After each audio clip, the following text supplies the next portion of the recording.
পার্কের ভিতরে আমার বেস্ট ফ্রেন্ড নিতুকে এক ছেলে চুমু খেলো। আমি তার দেখে 420 ভোল্টের একটা শক খেলাম। আমি পিছন থেকে গিয়ে মিতুর চুলের মুঠি ধরে ঠাস করে দুটো চড় মেরে দিলাম। ওকে মারা দেখে ছেলেটি ভয়ে লাত মেরে উঠে এক দৌড় মেরে পালিয়ে গেল। মিতু আমার সাথে মারামারি করতে শুরু করে দিল। তবে ওর চুলের মুঠি আমার হাতের মধ্যে থাকায় ওকে চড় মারতে আমার একটু সুবিধাই হলো। মিতু শুধু ওর বড় বড় আঙুল দিয়ে আমাকে খামচে গেল। মারামারি শেষ। মিতু বলল, তুই কোন সাহসে আমার গায়ে হাত তুললি, এতিমের বাচ্চা? আমি বললাম, বেস্ট ফ্রেন্ডের অধিকারে। মিতু বলল, নিকুচি করেছে তোর ফ্রেন্ডশিপের। দাঁড়া, আমি এখনই আমার ভাইকে ফোন করে সব বলছি। আমার গায়ে হাত তুলিস, তোকে আমি জেলের ভাত খাইয়ে ছাড়বো।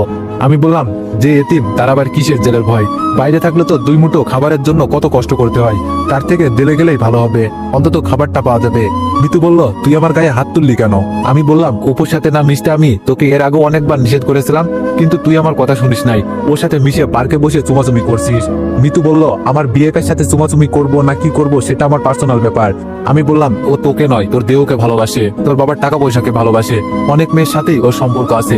মিতু আমার গালে চড় মেরে বলল, ওর নামে আর একটা বাজে কথাও বলবি না। তোর মতো 10টা ছেলে ওর বাসার চাকর, এতিমের বাচ্চা, তোকে আমি মাথায় তুলে ফেলেছি, তাই আজ তোর এত বড় সাহস এসেছে আমাকে মারার, নির্লজ্জ বেহায়া কোথাকার।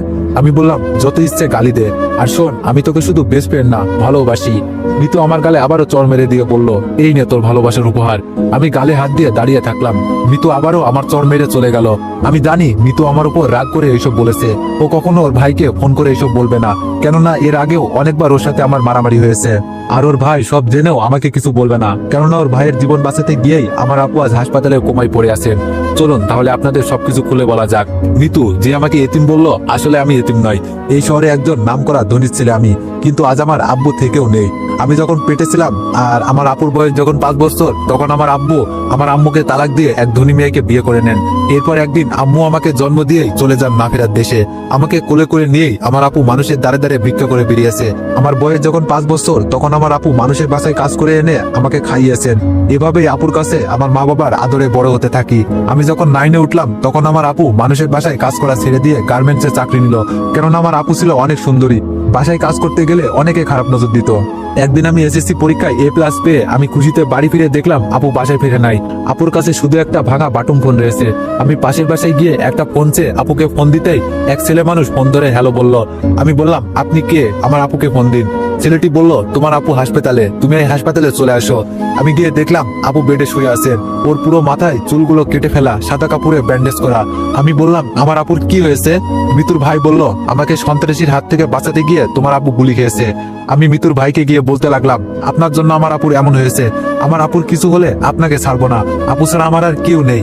মিতুর ভাই এসে আমাকে বুকের সাথে জড়িয়ে ধরে বলল, কে বলেছে তোমার কেউ নেই? আমি আছি, তোমার আপুর ভালো হতে যত টাকা লাগবে সব টাকা আমি দিয়ে চিকিৎসা করাবো। আমার জীবন বাঁচাতে গিয়ে তোমার আপু নিজের জীবন উৎসর্গ করতে দ্বিধাবোধ করেনি, আর আমি এগুলো করতে না পারলে আমাকে আল্লাহ কোনোদিনও ক্ষমা করবে না। ডাক্তার এসে একটা রিপোর্ট দেখে জানালেন উনি কোমায় চলে গেছেন, ভালো হওয়ার সম্ভাবনা নেই বললেই চলে, মাত্র 1%। আমি আপুকে জড়িয়ে ধরে কান্না শুরু করলাম। আপু কিছুই বলছে না।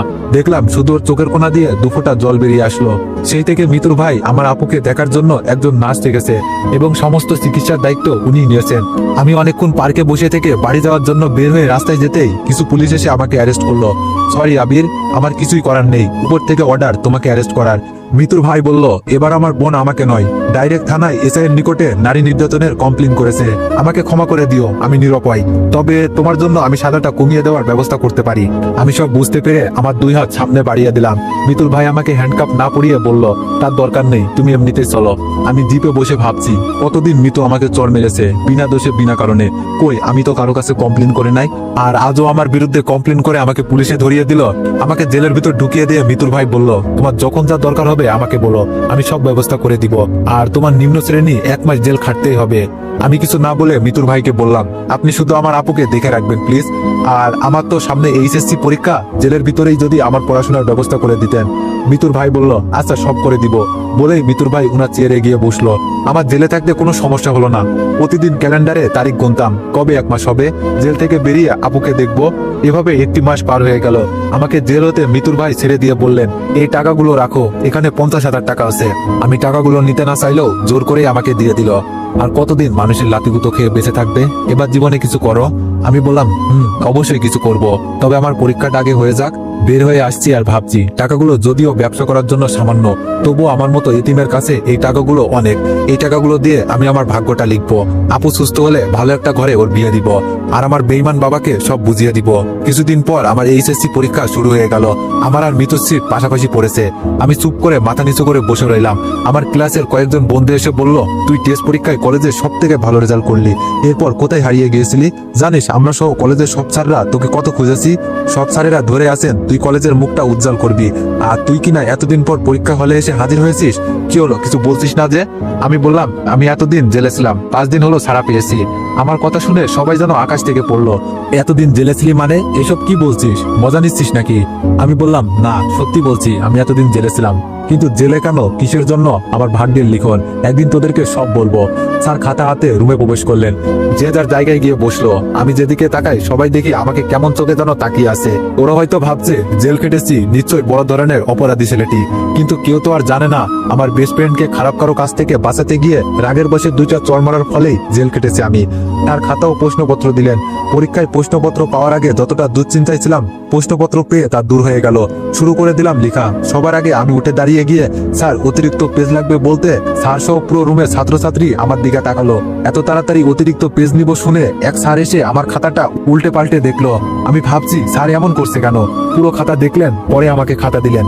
এই অতিরিক্ত পেজ নেওয়ার পর থেকে আমার যত সমস্যার সৃষ্টি হয়ে গেল। স্যার তো নকল করছি ভেবে পাশে এসে পুরো 5 মিনিট দাঁড়িয়ে থেকে লেখা দেখলেন, আবার হঠাৎ ঘাড়ে হাত রাখলেন। আমি তো ভয় পেয়ে গিয়ে স্যারের দিকে তাকাতেই উনি বললেন, গুড, ক্যারি অন। স্যার চলে গেলেন। তারপরই পরপরই 3বার পেছন থেকে কেউ কলমের নিব দিয়ে পিঠে খোঁচা মারলো। আমি হালকা ঘাড় ঘুরিয়ে তাকাতেই মিতু বলল, 2-এর ক নম্বর প্রশ্নের উত্তরটা কি হবে এতিমের বাচ্চা? ঘাড় ঘুরিয়ে নিয়ে আবার লিখতে শুরু করলাম। একটু পর ও আবার আমাকে খোঁচা মারলো। 5-এর ক্ষয়ের উত্তরটা কি হবে বলা যাবে এতিমের বাচ্চা? এভাবে প্রায় প্রতিটা পরীক্ষায় মিতু আমাকে ডিস্টার্ব করতো। আমি শুধু একটা কথাই ও উত্তর দিতাম, এতিমের বাচ্চা। শেষ পরীক্ষার দিনে সব বন্ধুরা এসে বলল, চল সবাই আজকে পরীক্ষা শেষে ঘুরতে যাব।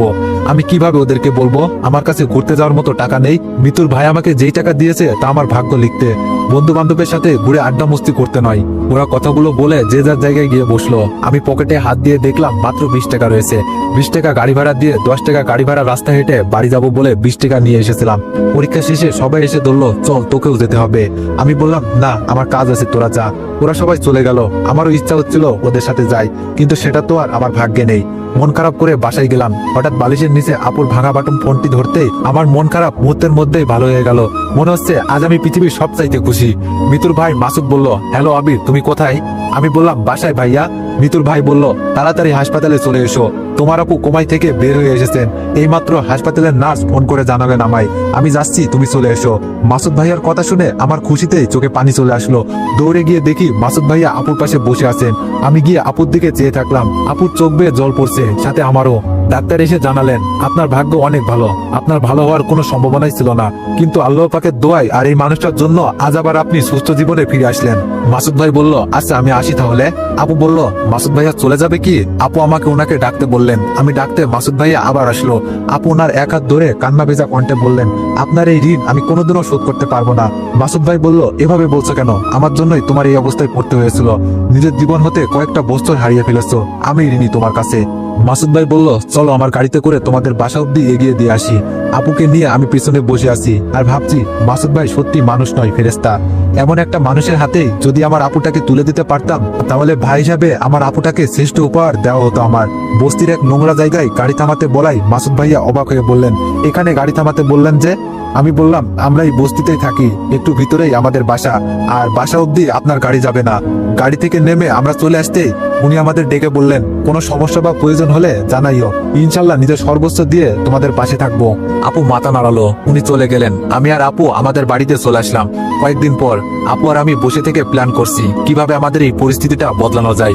আপু বলল, আমরা আগে যেখানে থাকতাম ওখানে বাড়ি ভিটেটা বিক্রি করে দিই, যা হবে আর তোর কাছে যা আছে তা দিয়ে আমরা টাকাগুলো কাজে লাগিয়ে দিই ভাই। আমি বললাম, আপু ওই জমিটা বিক্রি করে সর্বোচ্চ 30,000 টাকা পাওয়া যাবে, এই দিয়ে কিভাবে কি করবো আমরা? আপু বলল, ভাই আমরা ওই 30,000 টাকা আর তোর কাছে 50,000 দিয়ে আমরা একদিন ভাগ্যটা এমন ভাবে লিখবো যা হয়তো কেউ কখনো স্বপ্নই ভাবতে পারবে না। আমি বললাম কি করব আমরা? আপু বলল, দীর্ঘদিন আমার গার্মেন্টসে কাজ করার অভিজ্ঞতা আর আমার সাথে কাজ করা কিছু চেনাজানা মানুষ নিয়ে ছোট্ট একটা ওয়ার্কশপ নিয়ে আমরা আমাদের যাত্রাটা শুরু করব ভাই। আপু কি করতে চাইছে আমার মাথায় ঢুকলো না। আমি বললাম, আপু কিছু বুঝলাম না। আপু বলল, আমরা প্রথমে পুরনো কয়েকটি সেলাই মেশিন কিনবো, তারপর কিছু গার্মেন্টস কর্মীদের পার্ট টাইম এখানে কাজ করার জন্য সংগ্রহ করব। এরপর আমরা ছোটখাটো কাজ ধরবো এবং খুব সূক্ষ্মভাবে কাজ করব। আমি বললাম, আপু তাহলে মাসুদ ভাইয়াকে আমাদের জানানো উচিত, ওনার থেকে কিছু পরামর্শ নেওয়া উচিত। এমনিতে আপু আসার পর থেকে আমি যখন মাসুদ ভাইয়ার সাথে কথা বলতাম তখন আপু শুধু ওনার কথাই বলতো, উনি কেমন আছে জানতে চাইতো। আজ আবার ওনার কথা বলাতে আপু অনেক খুশি হয়ে গেল। আপু বলল, আচ্ছা তুই ফোন করে ওনাকে বল আমরা গিয়ে এক জায়গায় বসি। আমি ফোন দিলাম মাসুদ ভাইয়াকে, উনি আমাদের এক রেস্টুরেন্টে যাওয়ার কথা বললেন। আপু দেখছি সেই সাজুগুজু করেছে। আমার কিছুটা শখ হলো, আপু আগে থেকেই মাসুদ ভাইয়ের সাথে পরিচয় নেই তো, ওনাদের মাঝে কোনো সম্পর্ক আছে মনে করে আমার শখ হলো। আপুকে গিয়ে বললাম, আপু এত সাজুগুজু ব্যাপার কি? আপু বলল, ওনার সামনে আমরা যাব, একটু তো সাজুগুজু করতেই হবে। আমি বললাম, আপু উনি যদি তোমার প্রেমে পড়ে যায়? আপু বলল, চুপ, তুই অনেক দুষ্ট হয়ে গেছিস, চল এখন। আমি বললাম, আপু তোমাদের মাঝে গিয়ে আমি কি করব, তুই একাই যা। আপু বলল, দিব একটা চল, চল বলছি। আপু আমার হাত ধরে নিয়ে গেল। রেস্টুরেন্টে বসে আমি ওদের দুজনের মাঝে বাধা হয়ে বসে থাকলাম। মাসুদ ভাইয়ার দৃষ্টি বলছে আমি যেন উঠে যাই, ওনার শুভ দৃষ্টিতে আমি যেন বাধা হয়ে আসি। আমি একটা বাহানা দিয়ে উঠে যেতে আপু আমার হাত চেপে ধরলো আর ছাড়লই না। মাসুদ ভাইয়ার সাথে সব কথা শেষ। উনি আমাদের পুরনো সেলাই মেশিন কিনে কাজটা তাড়াতাড়ি শুরু করতে বললেন। উনি হঠাৎ একটা কার্ড বের করে দিয়ে বললেন, মিতুর বিয়েতে তোমরা দুইজন অবশ্যই আসবা কিন্তু, এই নাও কার্ড। কার্ড খুলে দেখলাম মিতুর বিয়ে অপুর সাথে। আমি পুরোই শক খেয়ে গেলাম, এমন বাজে ছেলের সাথে মাসুদ ভাইয়া মিতুর বিয়ে কেন দিচ্ছে? আপু ছিল তাই মুখ ফুটে কিছু বলতে পারলাম না। বাসায় এসে কেমন যেন আমার মনটা ছটফট করছে। একসময় যখন এতিম বলে কেউ আমার সাথে মিশতো না, তখন মিতুই আমার সাথে মিশেছে, বন্ধুত্বের হাতটা বাড়িয়ে দিয়েছে। আর আজ মিতু তার জীবনটা একটা মানুষরূপী অমানুষের হাতে তুলে দিতে বসেছে।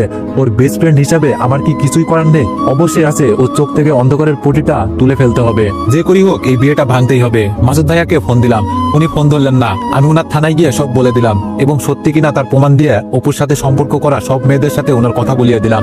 বাসায় চলে আসছি আর ভাবছি, তুই আমার বেস্টু আর এমন লুচ্চারে বিয়া করবি? তা তো হবে না। দিছি ঠিক মতো বোম লাগাইয়া, এখন কেমন ফাটে তা দেখার বিষয়। বাসায় গেলাম একটু পর, আপু বলল তোর ফোন। আমি বললাম, কি আপু? আপু বলল, কি জানি একটা মেয়ে ফোন দিয়েছে, তোকে ছাড়া নাকি কারোর সাথে কথা বলবে না। ফোন ধরতেই এলো পাতারি গাল শুরু করে দিল, তোকে জেলের ভাত খাইয়েও কি শিক্ষা হয়নি? আবারও আমাদের পিছনে লেগেছি। তোর জন্য ভাইয়া অপুর সাথে আমার বিয়েটা ক্যান্সেল করেছে আর অপুকে জেলে পুরে দিবে বলেছে। অপু যদি কিছু হয়, আমি আস্তে করে ফোনটা কেটে দিয়ে বলছি, তাইরে নাইরে নাইরে। অমনি আপু আমার কানের উপরে চিমটা টেনে ধরে বলল, রেস্টুরেন্টে এমন কেন করছিলি আমার মিষ্টি ভাই? আমি বললাম, আপু আসতে লাগছে তো। তো এভরিওয়ান, এই গল্পটি অনেক বেশি ইন্টারেস্টিং হতে চলেছে। তো তোমাদের গল্পটি আশা করি অনেক ভালো লাগবে। যদি এই গল্পটি ভালো লেগে থাকে তাহলে সবাই একটু বেশি বেশি কমেন্ট করে জানাইও। ধন্যবাদ।